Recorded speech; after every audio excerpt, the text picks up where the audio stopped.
Hello and welcome to the Wicked Things podcast. Today's story is called Small Town Terrors. Locals have always gathered at the little roadside diner to share a cup of delicious coffee and usually some small town gossip. But there is something very different in the tales being shared today. Shelby stood shaking defiant in the earthy-smelling rain, holding a length of a tree branch between her and the ghoulish beast just feet away from her. Both the beasts and her breath showed in that cold Halloween night air. The demonic mastiff-looking beast snarled at the girl, as encircled and sized up the last child to take its challenge. Shelby screamed at the Port St. John devil dog on that desolate, old, dirty country road in hopes someone would come to her rescue. "Leave me alone. I didn't knock and run. I don't want any wishes. They forced us to." The great green and translucent creature almost seemed to laugh. It shocked Shelby to hear a guttural, almost human voice come from the creature. "Doesn't matter." Shelby turned to keep the devil dog at bay with her branch. "You can talk?" The beast chuckled and leapt left, then right, seeking an opening. "Child, let us keep this brief. After all damn approaches, and I refuse to give anything away." Shelby stayed defiant and turned to match the monster's gait and facing. "Keep the wish. I want to live." It laughs again, green bile dripping from its maw and sizzling with each drop to hit the ground. "Knock on the door. Survive until dawn. Get a wish. That's the game. Lose, and I take you screaming to hell with me and your fallen friends." Shelby cried in the rain. "They made us do it." The beast jumped and snapped, but she kept the branch between them. This time, the weight of the beast was too much for her, and its mass drug her to the ground. She held the branch with all her might. She screamed out with it atop her. "No, get off!" She pressed the branch against its neck, its demonic maw inches from her face and neck. It drove the air from the raven-haired 14-year-old girl's body as it pressed down against her stomach with a single massive clawed paw. "Jessie and the others made us do it. They forced us into the car and took us to your house. We just wanted to go trick-or-treating," she begged. The devil dog sneered at her as it pressed down against the branch. "They're all dead. You're all that remains. After you, I rest until the next fool tries." Shelby struggled under its weight. "Why do you do this to people?" Shelby shifts quickly side to side, offsetting its balance and slipping free from under it. The devil dog hits the ground with a thud and turns to face the girl. "It hurt the master, and I submitted to save him. If I don't, he hurts the master." Shelby sits crouched and panting on one knee. "What?" The demonic hound looks to the ground. Its furrowed brow shows the intensity of the memory. "I loved my master, my boy, but his father was cruel. He hurt my boy, and then I hurt him. But I was young and dumb.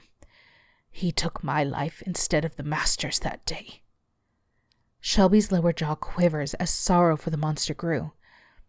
"That's when the man in white found me. He asked me why should he fix me.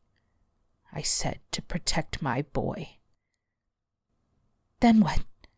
Shelby asked as she struggled back to her feet. The beast shook in the rain to dry itself.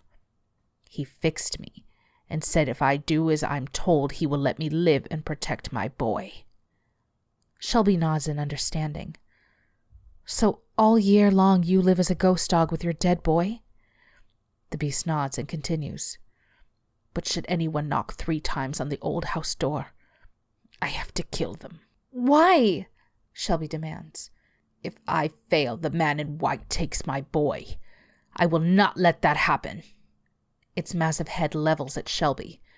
She sees its eyes narrow just as it had always done before each of its vicious attacks. She sidesteps the attack and hammers down with all her might, but her branch breaks as it hits the devil dog's head. "Good. There's still fight left in you. Most usually tired by now or quit." The demonic hound sneers.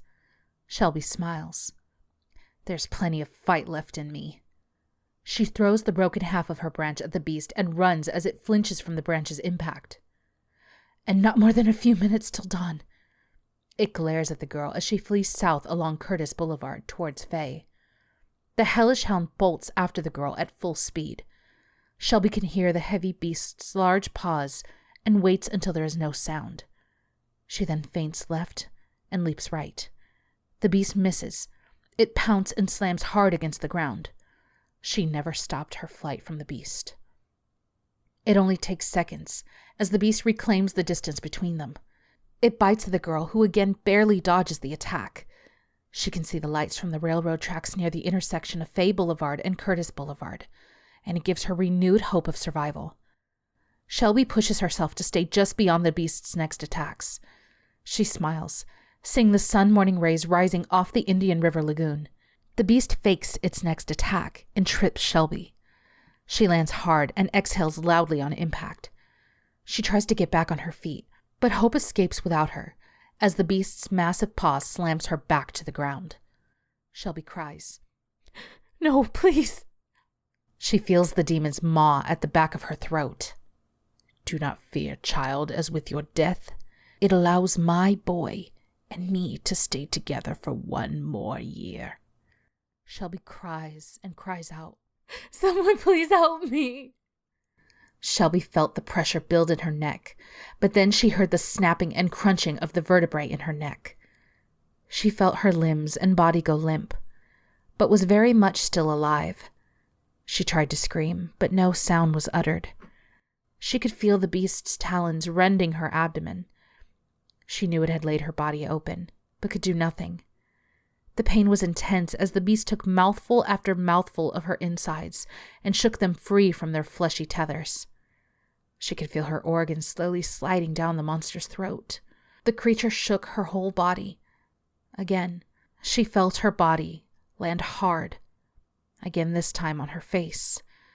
She had landed with her head turned to witness the horror of her consumption. She watched it devour what she knew was once inside her, now laid stretched across that old dirt road.